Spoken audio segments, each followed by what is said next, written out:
Hello बच्चों, कैसे हो? ठीक हो सारे?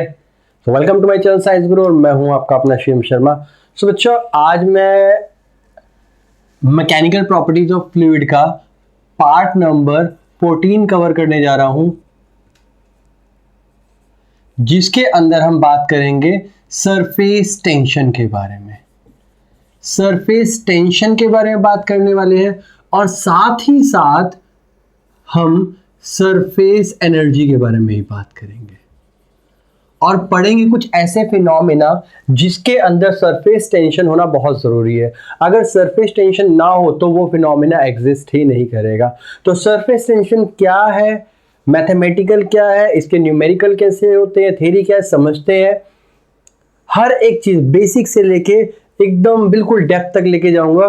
बस मेरे साथ पूरी पूरी वीडियो में बने रहना। पहले सरफेस टेंशन समझ के सरफेस टेंशन के एग्जांपल्स देखेंगे और लास्ट में फिर करेंगे न्यूमेरिकल्स। तो चलो शुरू करते हैं। देखो, सरफेस टेंशन सबसे पहले है क्या वो समझते हैं।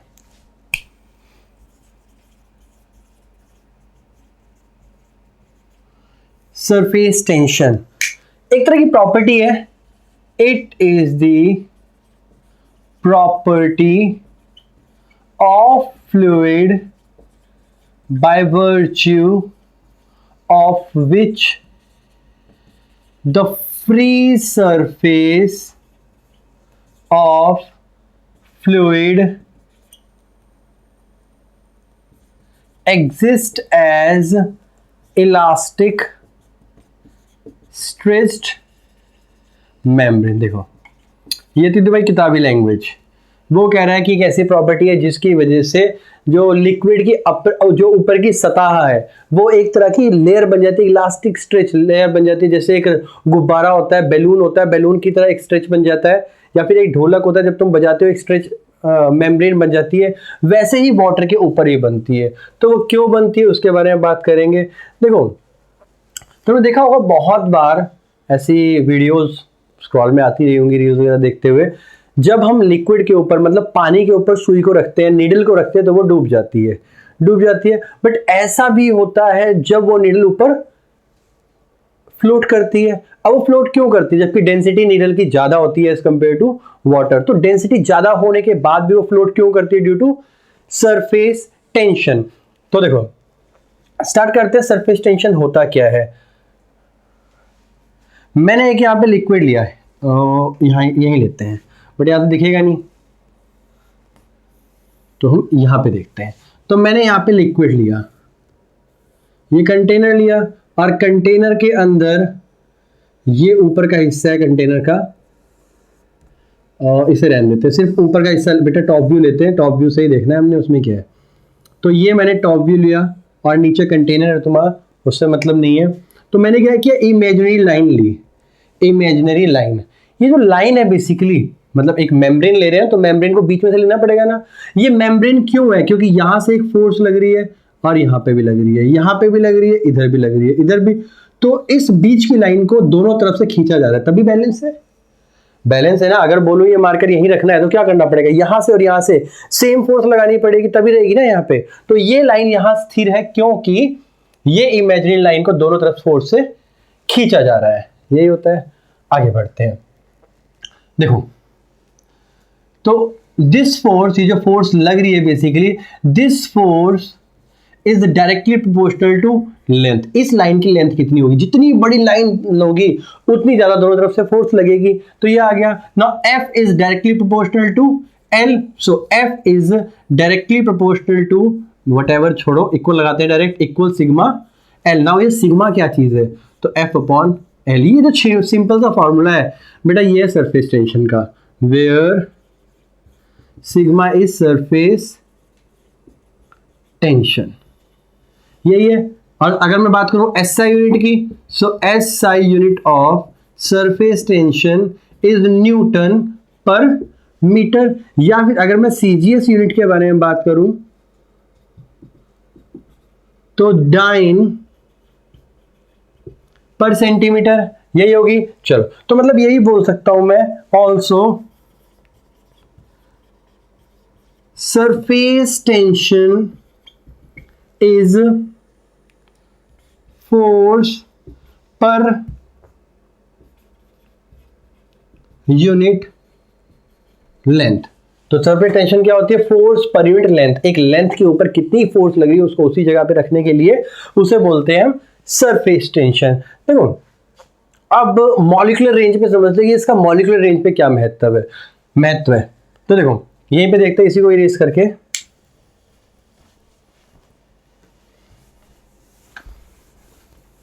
डेफिनेशन भी इरेज कर देते हैं, जरूरत नहीं है इसकी।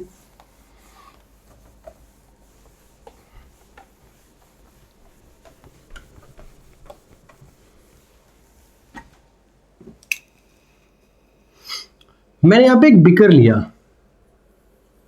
ये बीकर लिया, यहां पर ये है बेटा ऊपर की फिल्म, सबसे ऊपर की फिल्म, ये आ गया। अच्छा मैं दो चीजें बताना चाहूंगा, एक बताना चाहूंगा मॉलिक्यूलर रेंज मार्कर का है ये। तो मैं दो चीज बताने जाऊंगा, एक तो बताना चाहूंगा बेटा मॉलिक्यूलर रेंज क्या चीज होती है, और दूसरा मैं बताना चाहूंगा influence of sphere, sphere of influence. Sorry वैसे इन्फ्लुएंस ऑफ स्फीयर ही बोल सकते हैं।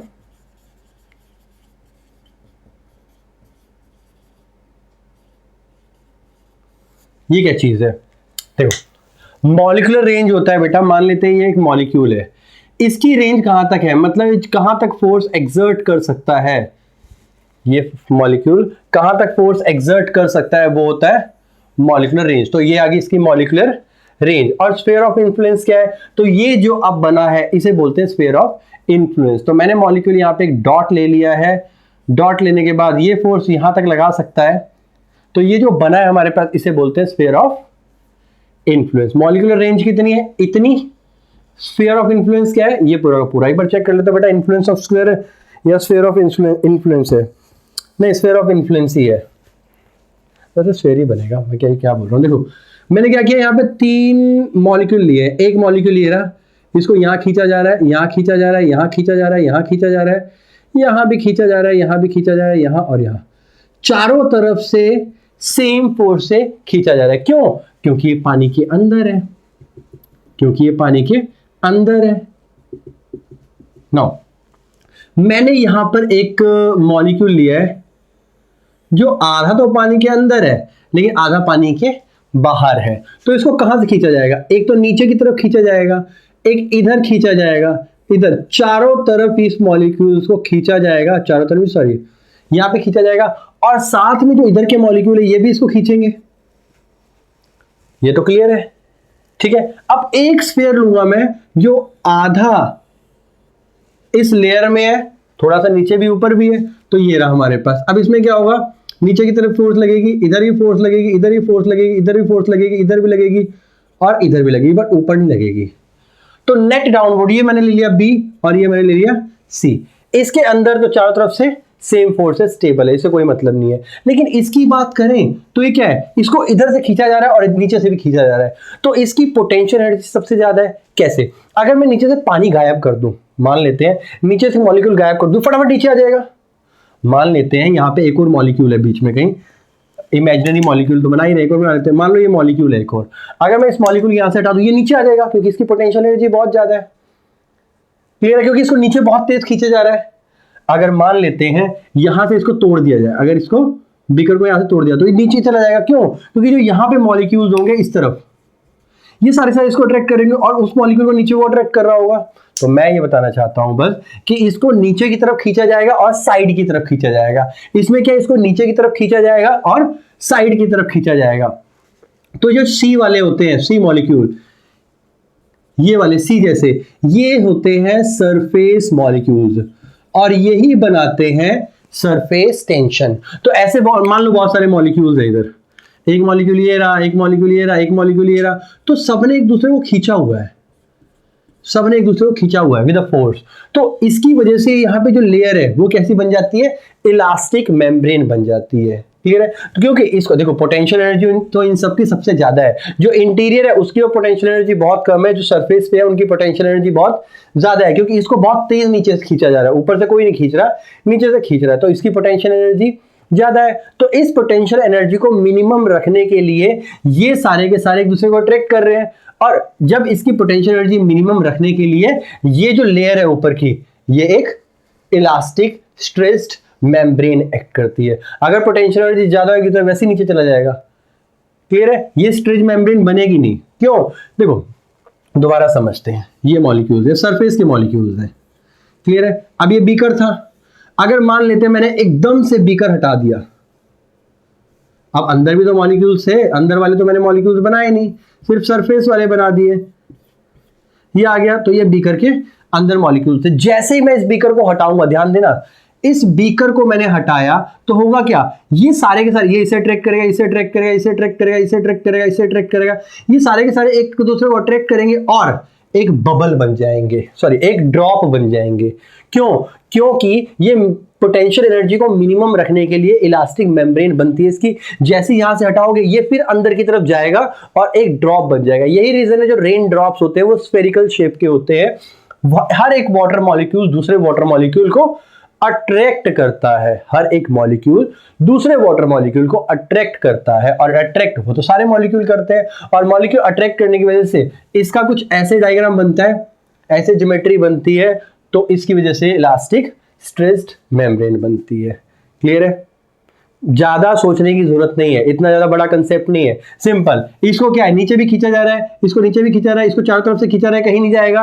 लेकिन इसकी बात करें तो इसको नीचे से भी, उधर से भी खींचा जा रहा है। नीचे ऑलरेडी मॉलिक्यूल नीचे जाएगा नहीं, लेकिन यहां से और यहां से इसमें दोनों सबके सब बांधे खड़े हुए हैं, ऐसे करके, ऐसे बांध के खड़े हुए एक दूसरे को, तो ये क्या है, एक मेम्ब्रेन बन गई। बस इतना सा सिंपल सा लॉजिक है।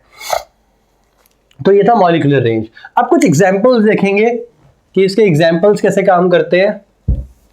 देखो एग्जाम्पल्स ऐसा करता हूं, मैं लिख लेता हूं और फिर सारे के सारे एक साथ समझा दूंगा। ओके, अब कुछ फिनोमेना के बारे में पढ़ेंगे, सरफेस टेंशन के होते क्या है वो देखेंगे। देखो मैंने यहां पे वैसे लिख लिए हैं। नंबर 1 मैंने लिखा यहां पे needle supported on the water surface. जो निडल होती है वाटर सरफेस के ऊपर लाई करती है। तो मैंने क्या किया, यहां पर बेटा एक बीकर लिया है, ये बीकर लिया है, और इस बीकर के अंदर पानी है। देखो इस बीकर के अंदर पानी है। मैंने इसके ऊपर पहले एक ब्लॉटिंग पेपर लिया, ब्लॉटिंग पेपर या टिश्यू पेपर ले सकते हो, इसके ऊपर निडल रख ली, निडल रखने के बाद उसको पानी के ऊपर रख दिया। जब पानी के ऊपर रखोगे तो पानी को धीरे धीरे सोख कर देगा टिश्यू पेपर, और टिश्यू पेपर चला गया पानी के अंदर, क्योंकि उसकी डेंसिटी ज्यादा होगी वाटर एब्जॉर्ब करने के बाद, और निडल है वो तुम्हारी सरफेस के ऊपर फ्लोट करती हुई नजर आएगी। तो जब वो फ्लोट करेगी ऑब्वियसली उसका वेट तो होगा, ऐसा नहीं है कि वेट नहीं होगा, वेट तो होगा। जब वेट होगा तो कुछ ऐसे बन जाएगी, मतलब ये पड़ी है निडल, ये पड़ी है निडल, तो ये फ्लैट सरफेस को कैसा कर देगी थोड़ा सा, क्योंकि इसके ऊपर देखो टेंशन तो लगेगी, ऑब्वियस है, इसके ऊपर दबाव तो लगेगा ही ना। जब फोर्स ऑब्वियस है नीचे की तरफ, इसका वेट लाई करेगा। जब वेट लगेगा, यहां पे पानी भरा पड़ा है, एनीवेज बता दूं तुम्हें, तो वेट लग रहा है तो नीचे की तरफ तो लाई करेगा। जब ये नीचे की तरफ लाई करेगा तो एक फोर्स यहां देखने को मिलेगी और एक फोर्स यहां देखने को मिलेगी। ये दोनों की दोनों फोर्स टेंजेंशियली लगेगी इस, जो यहां पे ये स्फेरिकल बना है, स्फेरिकल या फिर पैराबोलिक बना है। तो इससे क्या होगा, जब मैं इसको रिजॉल्व करूंगा, ध्यान देना, जब इसको रिजॉल्व करूंगा तो एक फोर्स ऊपर और एक फोर्स इधर, ऐसी एक फोर्स इधर और एक फोर्स इधर। मान लेते हैं ये हमारे पास एफ वी है, ये हमारे पास एफ एच है, सेम यहां पे भी एफ एच और ये एफ वी ना, ये दोनों के दोनों एफ वी मिलकर डब्ल्यू को बैलेंस करेंगी। तो 2FV is equal to W, इसे बैलेंस कर लेगी, जिसकी वजह से ये डूबेगा नहीं, और एफ एच को बैलेंस करेगा, जिसकी वजह से ये जो सरफेस टेंशन है ये खींच के रहेगी। ठीक है, ये टूटेगा नहीं बीच में से, मतलब बिल्कुल गैप नहीं बनेगा, ये मॉलिक्यूल्स आपस में पकड़े रहेंगे। तो ये फोर्स इसको बैलेंस करेंगे, लेकिन ये जो दो फोर्स है इसको, इसके वेट को बैलेंस करेंगे, जिसकी वजह से फ्लोट करेगा। सिंपल है, इजी है, मुश्किल तो है ही नहीं। दूसरा endless wet thread on a soap film. मैंने क्या किया, मैंने एक रिंग ली, इस रिंग के अंदर दूसरी रिंग ली और इनको बांध दिया। अब इसके ऊपर मैंने एक स्टिक लगाई, परपेंडिकुलर लगाते हैं मजा नहीं आ रहा है। मैंने इसके ऊपर एक स्टिक लगाई, और इस स्टिक को लगाने के बाद इसको मैंने, पोकेमॉन बॉल लग रही है ना, तो इस स्टिक को लगाने के बाद मैंने इसको सोप सॉल्यूशन में डाल दिया। सोप सॉल्यूशन में डाल दिया तो क्या होगा, इसके ऊपर एक लेयर बन जाएगी, पूरे के ऊपर एक लेयर बन जाएगी। ऑब्वियस है, वो वाली लेयर जिसमें फूंक मारते हो बबल बनता है, ऐसे ही होता है ना, फूंक मारा बबल बन गया। तो देखो ध्यान से देखेंगे। अब मैं क्या करूंगा, एक सुई लेके इसके बीच की, देखो ये तो मैंने पहले स्फेयर लिया, मैं कुछ और लेता हूं, इसको चेंज करते हैं, बहुत इजी सा हो जाएगा। हमने क्या किया, मैंने इसके साथ थ्रेड बांध दिया, मैंने इसका थ्रेड बांध दिया। अब जब थ्रेड बांधा तो ऑब्वियस है इसके ऊपर तो ऐसे करके बबल बनेगा। थ्रेड से क्या मतलब बनता है, थ्रेड जो मतलब थ्रेड है उससे सरफेस मतलब जो फिल्म है, सोप फिल्म तो बनेगी ना, उससे क्या मतलब बनता है, नहीं। तो क्या हुआ, ये हमारे पास फिल्म बनी। मैंने क्या किया, एक सुई ली और सुई के बाद इसको तोड़ दिया। जैसे ही मैंने इसको तोड़ा, इसके जो इसके अंदर सोप मॉलिक्यूल्स है वो इधर वाले सोप मॉलिक्यूल से अट्रैक्ट करेंगे, तो इसको यहां खींचेगा, इसको यहां खींचेगा, इसको यहां खींचेगा, इसको यहां खींचेगा, इसको यहां, चारों तरफ से खींचा जाएगा। जब चारों तरफ से खींचा जाएगा तो रिजल्टेंट क्या होगा, इसका ये थ्रेड है वो अपने आप ऐसे सर्कुलर बन जाएगा। सर्कुलर बनने के बाद और जो लेयर होगी वो तुम्हें यहां देखने को मिलेगी। This is also phenomena of surface tension. बहुत ही मस्त फिनोमिना है, बिल्कुल भी मुश्किल नहीं है, बिल्कुल भी, ये कर भी सकते हो घर पे, इजी, बिल्कुल इजी है, मुश्किल नहीं है। तो क्या हुआ, ये जो थ्रेड है बेसिकली, वो ध्यान रखना, ये थ्रेड लोगे, इस थ्रेड के अंदर पिंच करना है, बाहर पिंच नहीं करना। जैसे तुम उसमें एक नीडल मारोगे या कोई भी चीज मारोगे तो इसके अंदर की फिल्म चलेगी। जब इसके अंदर की फिल्म चली जाएगी तो इसमें साइड में ऐसे फिल्म बन जाएगी। फिर तुम अगर फूंक मारोगे तो भी बबल बनेगा, ऐसा नहीं बबल नहीं बनेगा, बबल तो बनेगा। ठीक है, चलो ये भी हो गया। थर्ड देखते हैं, थर्ड केस में क्या है। अगले हमारे पास rain drops are generally spherical in shape. Obvious है, जो रेन ड्रॉप है वो ज्यादातर तुम्हें ऐसे देखने को मिलेंगे। क्यों, जब ऊपर से पानी आता है, ध्यान देंगे, ये पानी है मान लो चौरस, एक ना ऐसे एग्जिस्ट करते हैं, तो सारे के सारे एक दूसरे को अट्रैक्ट करेंगे, सारे के सारे दूसरे को अट्रैक्ट करेंगे, तो मिनिमम सरफेस एरिया करने की कोशिश करेंगे। और जो मिनिमम सरफेस एरिया होता है वो स्फेयर का होता है। ठीक है, डन। सेम वॉल्यूम का तुम एक क्यूबॉइड लो, तुम एक स्फेयर लो या एक सिलेंडर लो, लेकिन अगर तुम सरफेस एरिया निकालोगे तो सबसे कम इसका होगा मिनिमम सरफेस एरिया। ये तुम निकाल के देख सकते हो अगर देखना चाहो तो। हाँ, तो मैंने बताया है कि जो रेन ड्रॉप्स होते हैं वो स्फेरिकल इन शेप होते हैं ड्यू टू सरफेस टेंशन। तो ये हमारे पास पानी भरा हुआ है इसके अंदर। आगे बढ़ते हैं, नेक्स्ट देखो मैंने क्या लिखा है, चेक करो। Small mercury drops are spherical and large ones are flattened. बहुत बढ़िया, मतलब ये है कि अगर तुम छोटे छोटे मर्करी ड्रॉप देखोगे तो वो तुम्हें स्फेरिकल देखने को मिलेंगे, बट जैसे जैसे बड़ा करते जाओगे वैसे वैसे फोर्स बढ़ती जाएगी, मॉलिक्यूलर फोर्स बढ़ती जाएगी, और जो हमारा ड्रॉप है वो थोड़ा सा ऐसे फ्लैटन होता रहेगा। इसको भी थोड़ा सा फ्लैटन करना चाहिए वैसे मुझे, थोड़ा सा फ्लैटन होता जाएगा।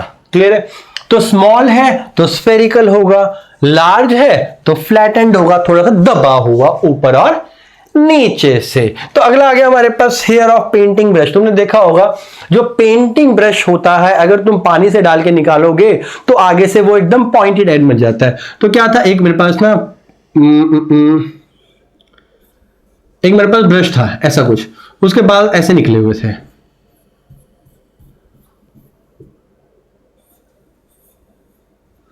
ऐसे निकले हुए थे। अब मैंने क्या किया, इस पेंटिंग ब्रश को पानी के अंदर डाला। जब इस पेंटिंग ब्रश को पानी के अंदर डाला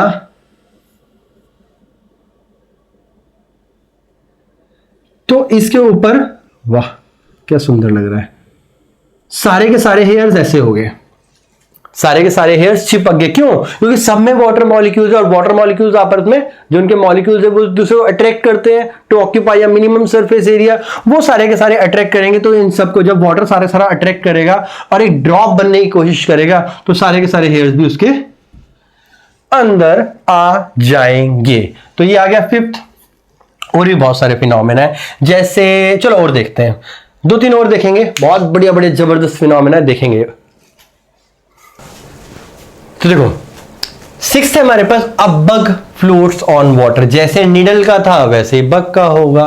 तो मान लेते हैं ये हमारे पास पानी है, पानी के ऊपर एक बग बैठा हुआ है, इस बग की लेग्स ऐसे होती हैं,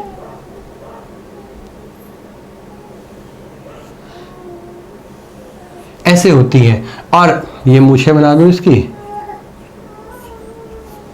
ये आ गया। तो जब ये फोर्स लगाता है तो देखो एक फोर्स यहां लगती है, एक फोर्स यहां लगती है, जैसे नीडल के केस में लगती थी, एंड इसका जो वेट है वो नीचे की तरफ लगता है, ऐसे लगेगा। इसका एक कंपोनेंट इधर जाएगा, एक कंपोनेंट इधर जाएगा, एक कंपोनेंट इधर, एक कंपोनेंट इधर, ये कंपोनेंट इसको बैलेंस करेगा और ये दो कंपोनेंट इसको बैलेंस करेंगे। क्लियर है?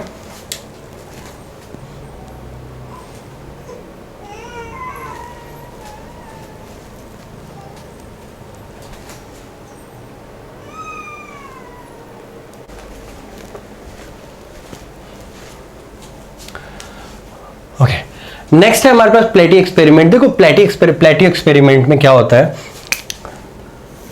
हमने एक बीकर लिया और इस बीकर के अंदर हमने 1:1 सॉल्यूशन का और रेशो का 1:1 का सॉल्यूशन बनाया।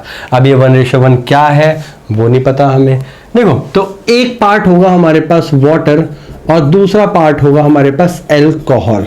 एल्कोहल कोई भी यूज कर सकते हो, आइसोप्रोपाइल हो या फिर ब्यूटेनॉल हो, जो मर्जी यूज कर सकते हो। 1:1 का मतलब 50-50% का सॉल्यूशन बनाया हमने।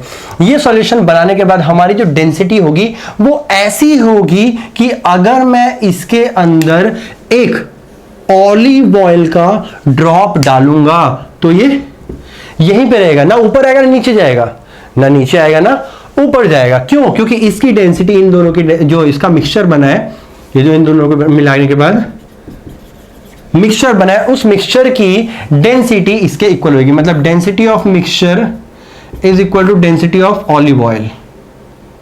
ऑलिव ऑयल दोनों की डेंसिटी बराबर होगी। जब डेंसिटी बराबर हो जाएगी तो कोई भी फ्लोट नहीं करेगा, कोई भी सिंक नहीं करेगा। मैं क्या करूंगा, ऊपर से मार्कर डाल के इसको थोड़ा सा प्रेस करूंगा। जब इसको प्रेस करूंगा तो यहां से शिफ्ट होके ये यहां पे आ जाएगा, यहां पे भी आ सकता है। जितने ड्रॉप डालूंगा वो ऐसे के ऐसी एज इट इज जहां डालूंगा वो वहीं पे पड़े रहेंगे, ना फ्लोट करेंगे, ना सिंक करेंगे, ना फ्लैट होंगे, कुछ नहीं करेंगे, एज अ ड्रॉप रहेंगे पानी के अंदर। बहुत ही खूबसूरत देखने मतलब में लगता है। नेक्स्ट आ गया हमारे पास oil spread on cold water. अगर तुम एक जगह ठंडा पानी लो, एक जगह गर्म पानी लो, ठंडे पानी के ऊपर ऑयल डालोगे तो वो स्प्रेड हो जाएगा, लेकिन अगर गर्म पानी के ऊपर डालोगे तो वो एज अ ड्रॉप रिमेन रहेगा, सेम, कोई फर्क नहीं पड़ेगा। क्यों? रीजन क्या है? क्योंकि सरफेस टेंशन ऑयल की होती है, तभी ऑयल को पकड़ के रखता है। तो surface tension of oil in cold water कम होती है और हॉट वाटर में ज्यादा होती है। हॉट वाटर में ज्यादा होने की वजह से जो ऑयल है वो अपने आप को पकड़ के रखता है, जिसकी वजह से वो नहीं ब्रेक होता है। लेकिन अगर हम बात करें कोल्ड वाटर में, इसकी सरफेस टेंशन कम होती है, जिसकी वजह से ऐसे छोटे छोटे पार्ट्स में टूट के फैल जाता है। ठीक है, तो ये हो गए फिनोमेना खत्म। अब बात करेंगे हम सरफेस एनर्जी की। आई नो वीडियो बहुत बड़ी होने वाली है, लेकिन बहुत इंटरेस्टिंग होने वाली है, मजेदार होने वाली है वीडियो में, तो बने रहना। अब बात करते हैं सरफेस एनर्जी के बारे में और फिर देखेंगे 2-3 मीठे मीठे बहुत ही प्यारे प्यारे काजू कतली जैसे न्यूमेरिकल। देखो सरफेस एनर्जी, इस टॉपिक के एंड में तुम्हें एक बहुत अच्छा सस्पेंस मिलने वाला है कि सरफेस एनर्जी क्या होती है, वो पता लगेगा। देखो सरफेस एनर्जी क्या होती है, मान लेते हैं ये बीकर है और मानना ही पड़ेगा, इसके अलावा कोई चारा नहीं है। तो एक पार्टिकल तो यहां पे बैठा हुआ है और एक पार्टिकल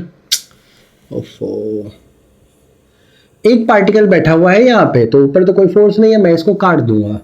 और ऐसी एक पार्टिकल बैठा है यहां पर, तो मैंने इस पार्टिकल को एज ए ले लिया और इस पार्टिकल को ले लिया बी। इसको हर तरफ से सेम फोर्स के साथ खींचा जाएगा। इसकी बात करें तो नेट फोर्स इसकी क्या होगी, साइड में इधर वगैरह, मतलब साइड में होगी या नीचे होगी, डाउनवर्ड ही होगी वैसे तो। ठीक है, समझ आ रहा है या बड़ा बनाऊं? समझ आ ही रहा होगा वैसे तो। क्लियर है? नो, इसके पास एनर्जी ज्यादा होती है, इसके पास एनर्जी कम होती है। सो ध्यान देंगे, एनर्जी ऑफ एक्सटीरियर बोल सकते हैं, एक्सटीरियर मॉलिक्यूल्स ज्यादा होगी, एनर्जी ऑफ इंटीरियर मॉलिक्यूल्स जो बाहर मॉलिक्यूल्स है उनकी एनर्जी ज्यादा है और जो अंदर मॉलिक्यूल्स है उनकी एनर्जी कम है। तो बाहर वाले मॉलिक्यूल्स की एनर्जी कितनी ज्यादा है अंदर वाले से, उसको बोलते हैं surface energy. The molecules present at the surface have higher energy than the interior molecules present in the interior of the fluid. So that difference in the energies is called surface energy. Simple. Clear? The energy possessed by the molecules of the surface is higher than that of the molecules in the interior, and that difference in the energy is called surface energy. समझ तो आ ही गया होगा, वैसे तो English झाड़ने से तो समझ आएगा नहीं, कंसेप्ट तो ऐसे समझ आएगा। चलो देखो, तो मैंने क्या किया, मैंने एक जुगाड़ बनाया। इस जुगाड़ में मैंने इस तरफ से रखा इसे फिक्स, टा टा टा टा टा टा टा टा फिक्स, और इसको रखा मैंने स्लाइडर, इसको रखा मैंने स्लाइडर। अब किया क्या, मैंने तुम्हें बताया, अब मैंने इसको सोप सॉल्यूशन के अंदर डाल दिया। जब सोप सॉल्यूशन के अंदर डाल दूंगा तो यहां पे एक लेयर बन जाएगी ब्लू मार्कर, ब्लू मार्कर। अब याद आया मेरे को पानी से ब्लू मार्कर, तो इसके अंदर एक लेयर बन जाएगी, यही होगा, जिसकी वजह से सरफेस टेंशन इसको अंदर की तरफ खींचेगी।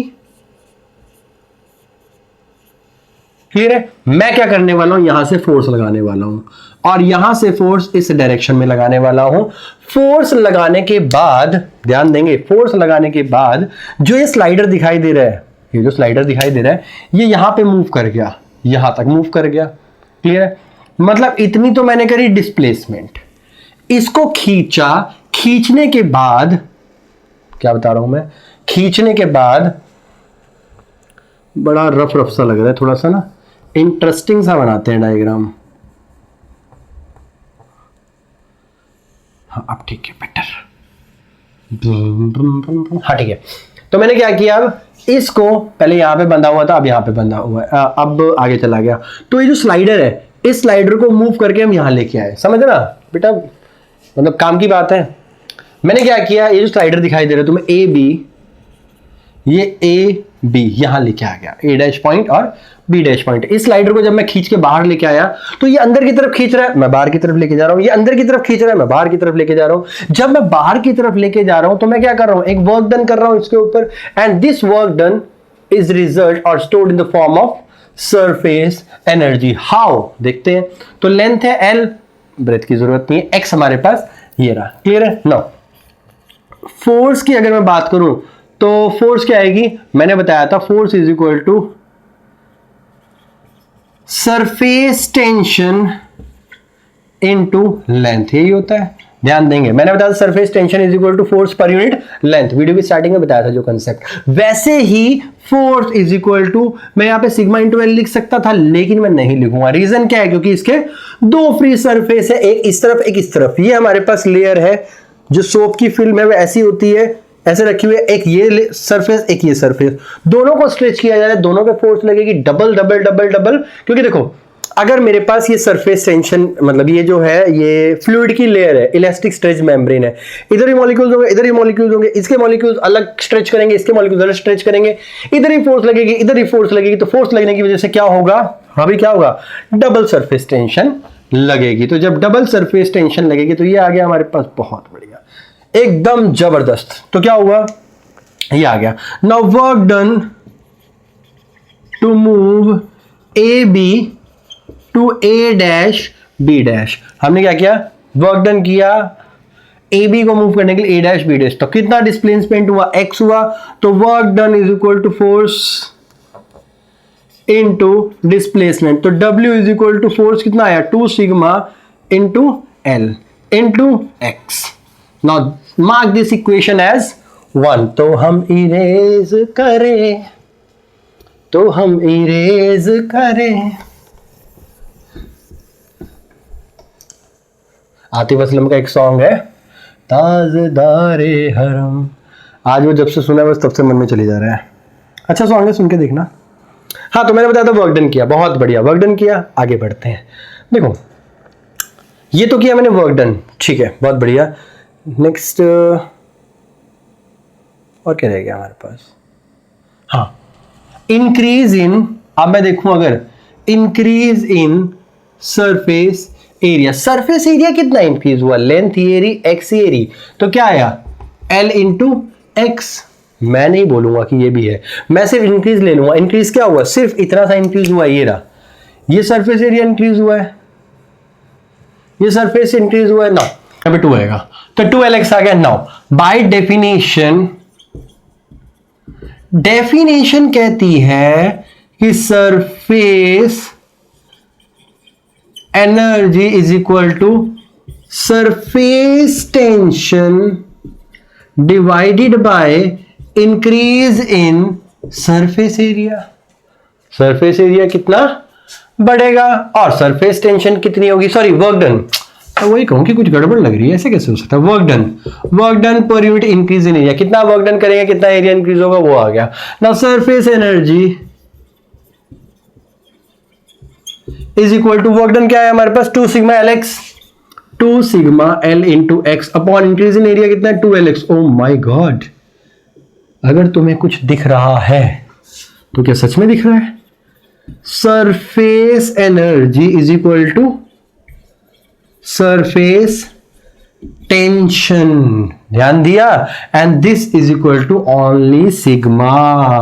मैंने कहा था ना इस वीडियो इस कंसेप्ट के बाद तुम्हें एक सरप्राइज मिलेगा। देखो सरप्राइज हो रहा है कुछ नहीं है, वैसे ही बता दूं, जो अंदर के मॉलिक्यूल्स है, जो मैंने यहाँ पे बीकर बनाया था, ये जो अंदर के मॉलिक्यूल्स है, पानी बना दिया पानी बना दिया पानी, जो अंदर के मॉलिक्यूल्स है अंदर ही रहेंगे, कोई मतलब नहीं है इसको, बट बाहर के मॉलिक्यूल स्ट्रेच करके एक स्ट्रेच मेम्ब्रेन क्यों बनाते हैं, क्योंकि उनके पास एक एक्स्ट्रा एनर्जी, जिसको बोला जाता है सरफेस एनर्जी, और उसी सरफेस एनर्जी की वजह से वो सरफेस टेंशन बनाते हैं। तो ये हमारे पास सरफेस टेंशन आती है इसलिए surface energy is equal to surface tension, इतना सा concept. Surface energy is numerically equal to surface tension and which is equal to work done per unit increase in area. जितना ज्यादा एरिया इंक्रीज होगा और जितना ज्यादा काम करना पड़ेगा, वो हमारे पास क्या आएगा, सरफेस एनर्जी। क्लियर है। नाउ न्यूमेरिकल देखते हैं, मीठे मीठे छोटे छोटे 2-3 न्यूमेरिकल करेंगे, इसके बाद वीडियो का एंड करेंगे। मुझे पता है तुम भी थक गए हो, मैं भी थक गया हूं, मेरे पास भी आई थिंक टाइम कुछ कम नहीं हो रहा, 1:05 हो चुके हैं, तो मैं ऐसे क्यों दिखाऊं, मैं 1:05 हो चुके हैं, ठीक है, टाइम बहुत हो चुका है, तो बस न्यूमेरिकल करके फिर वीडियो का एंड करते हैं। देखो न्यूमेरिकल करेंगे, तो पहला न्यूमेरिकल है, a wire ring of 3 centimeter radius is rested on a surface of the liquid and then raised. The pull required is 0.03 gram more before the film break than it is afterwards. Find the surface tension of the liquid. वो कह रहा है बेटा एक ring है, ध्यान देना, एक रिंग है, इसको थोड़ा सा वैसे बनाते हैं, एक रिंग है, ये रहा, इसको पानी के ऊपर रखा हुआ है। जब पानी के ऊपर रखा होगा बेटा, इसको पानी के ऊपर रखा है, अब इसके अंदर बांध रखी है मैंने रस्सी, और इस रस्सी को एक बैलेंस के साथ मैंने यहां पे रखा हुआ। अब इसके अंदर वेट रखूंगा, और ये वेट कितना रखना पड़ा, 0.03 ग्राम, यही था, यही था। और जो इसका रिंग है, इसका डायमीटर है, वो है 3 सेंटीमीटर, ये दे रखा है। अब यहाँ पे कितना वेट डालना पड़े कि ये चिपक के निकल जाए, ऑब्वियस है। जब इसमें जब ये रखी जाके तो इस जो ये यहाँ पे बनी हुई है, मतलब सरफेस फिल्म बनी हुई है, सरफेस टेंशन बनी है, तो इस सरफेस टेंशन पे इलास्टिक मेम्ब्रेन, तो इसको चिपक जाएगी। अब इसको उठाना है ऊपर से, इसको उठाने के लिए अब सरफेस टेंशन की वजह से ये रिंग नीचे की तरफ जा रही है, चिपक चुकी है उसमें। अब कितना फोर्स लगाना पड़ेगा हमें यहां पर इसको उठाने के लिए, क्लियर है। तो देखो ध्यान से देखते हैं, पहले मैं इंक्रीज इन एरिया देख लेता हूं, एरिया कितना है देखो, या फिर सिंपल एरिया देख लेते हैं। अगर तुम्हें याद हो तो फोर्स का फॉर्मूला था, कितनी फोर्स लगी वो बताया, उसने यही पूछा है ना, yes find the surface tension of the liquid, नहीं वो कह रहा है सरफेस टेंशन कितनी होगी, तो इसके ऊपर इतना लगाया गया। तो अगर मैं इसको mg करूंगा तो कितना आएगा, 3.03 इंटू ग्राम में है तो 981 ले सकता हूं मैं, 9.8 तब लेते हैं जब किलोग्राम में होता है। तो फोर्स इज सरफेस एरिया, तुम्हें कंसेप्ट बताता हूं, देखो फोर्स इज इक्वल टू, मैंने तुम्हें फॉर्मूला बताया था सरफेस टेंशन इनटू लेंथ, यही बताया था। बट यहां पे लेंथ स्ट्रेट लाइन ना होके, एल ना होके सरकमफ्रेंस है, तो मैं इसको 2πr लिख सकता हूं। बट अगर ध्यान से देखो, एक 2πr बाहर का, एक 2πr अंदर का है, दो सरफेस है, दोनों के दोनों लिक्विड फिल्म में टच है, तो इसको भी मैं कर दूंगा 2 से मल्टीप्लाई। तो मैंने क्या निकालना सिग्मा, तो sigma is equal to force upon 4 pi R, यही आ गया। तो sigma is equal to force कितना mg मतलब 0.03 into 981 upon 4 into 3.14 multiply R की वैल्यू कितनी है 3 सेंटीमीटर। अब इन सबको मल्टीप्लाई करके देख लेते हैं कितना आएगा 3.03 मल्टीप्लाई 981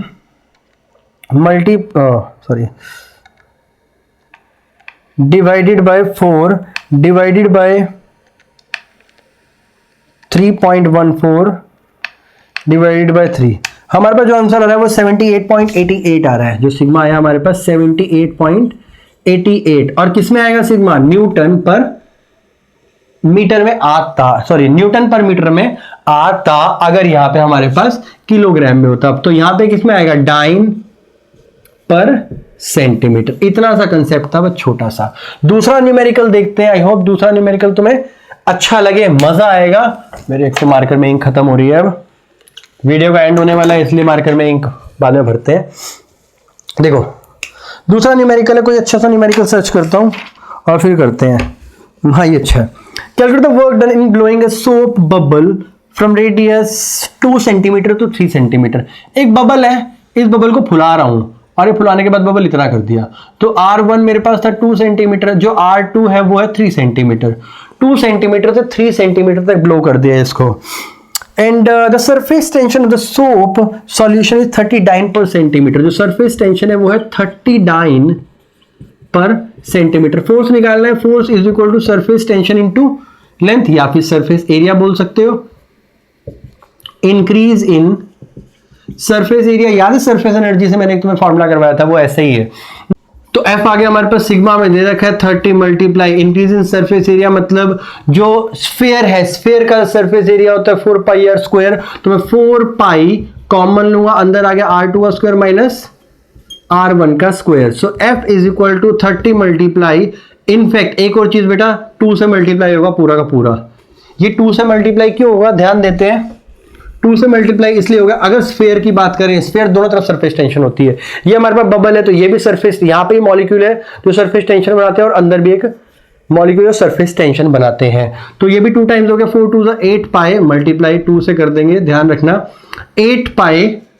हाँ तो R2 स्क्वायर 3 का स्क्वायर माइनस 2 का स्क्वायर, 3 3 9 माइनस 4 5 आ गया। तो F is equal to 30 multiply 8 multiply 3.142 into 3 का स्क्वायर 94, मतलब 5 आ गया यहाँ पे। अब मल्टीप्लाई करके देख लेते हैं आंसर कितना आ रहा है। तो 30 मल्टीप्लाई 8 मल्टीप्लाई 3.14 मल्टीप्लाई 5, जो हमारे पास आंसर आया वो आया 3768। तो F आया 3768। आंसर किसमें आएगा हमारे पास, फोर्स सरफेस टेंशन मतलब न्यूटन, न्यूटन ये आएगा डाइन में आएगा, ये आ गया हमारे पास। ओके तो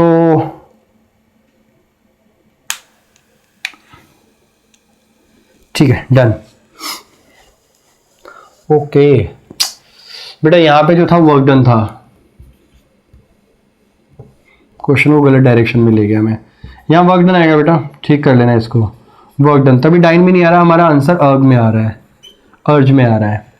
ठीक है नाउ एक न्यूमेरिकल नोट देखेंगे, इसके बाद फिर वीडियो का एंड करने वाला है। ये न्यूमेरिकल इंपॉर्टेंट है, ध्यान रखना, एनसीईआरटी का है। एनसीईआरटी मतलब बहुत बार सैंपल पेपर में आया हुआ है, ठीक है, पेपर में भी रिपीट हुआ है। तो चलो शुरू करते हैं। ये न्यूमेरिकल देखते हैं, बहुत ही जबरदस्त न्यूमेरिकल है। 2013 2016 में रिपीट हो रखा है ये, और उससे पहले भी कई बार सैंपल पेपर में रिपीट हो रखा है। सरफेस टेंशन का एक इंपॉर्टेंट क्वेश्चन में से एक माना जाता है। तो ध्यान देंगे, a liquid drop of diameter 4 mm, एक लिक्विड ड्रॉप है जिसका डायमीटर हमारे पास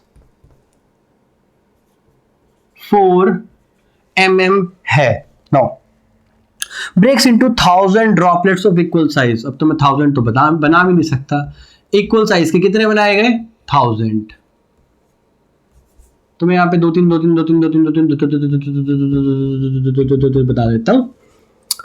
तो equal size, calculate the resultant change in the surface energy. बेटा सरफेस एनर्जी में कितना चेंज हुआ वो निकालेंगे। तो इंक्रीज इन सरफेस एनर्जी, इसके बाद जो बोल रहा है calculate the resultant of change in the surface energy, the surface tension of the liquid is 0.07 Newton पर मीटर। जो हमें सिग्मा की वैल्यू दे रखी है, ध्यान देना, जो हमें सिग्मा की वैल्यू दे रखी है वो दे रखी है 0.07 न्यूटन पर मीटर। ये दिया है हमें 9। देखो पहले फॉर्मूला देखते हैं। फॉर्मूला होता है बेटा surface energy is equal to surface tension into, surface energy एक तरह का वर्क डन है, तो surface tension divided by increase in surface. एक सेकेंड रुको, मैं दोबारा क्वेश्चन पढ़ लूं क्या कह रहा है। A liquid drop of breaks into 1000 change in the surface energy, तो सरफेस एनर्जी में कितना चेंज आया। ओके, फॉर्मूला हमने पढ़ा था सरफेस एनर्जी, ध्यान देना, surface energy is equal to work done per increase in surface energy, surface area. Surface area कितना बढ़ा, इंक्रीज इन सरफेस एरिया, यही था। तो वर्क डन निकालना है हमने बेसिकली। एनर्जी देखो कभी भी ध्यान रखना, एनर्जी निकालनी है तो वर्क डन निकालते हैं, वर्क डन निकालना तो एनर्जी निकालते हैं, बिकॉज दीज आर इक्वलेंट। जितना काम करेंगे उतनी एनर्जी होगी, जितनी एनर्जी होगी उतना काम करेंगे, तो हम आपस में इक्वलेंट कर सकते हैं, आपसदारी का मामला है। तो हमने निकालना है यहाँ पे वर्क डन। जब वर्क डन निकालना है हमने तो ये मल्टीप्लाई होगा यहाँ पे जाके, और surface energy is equal to surface tension के इक्वल होती है। तो सरफेस एनर्जी मतलब increase in surface energy, increase in surface energy, फिर क्या कर दिया मैंने, ये रहा, वर्क डन निकालना है। तो surface energy increase in surface energy is equal to surface energy multiply increase in surface area.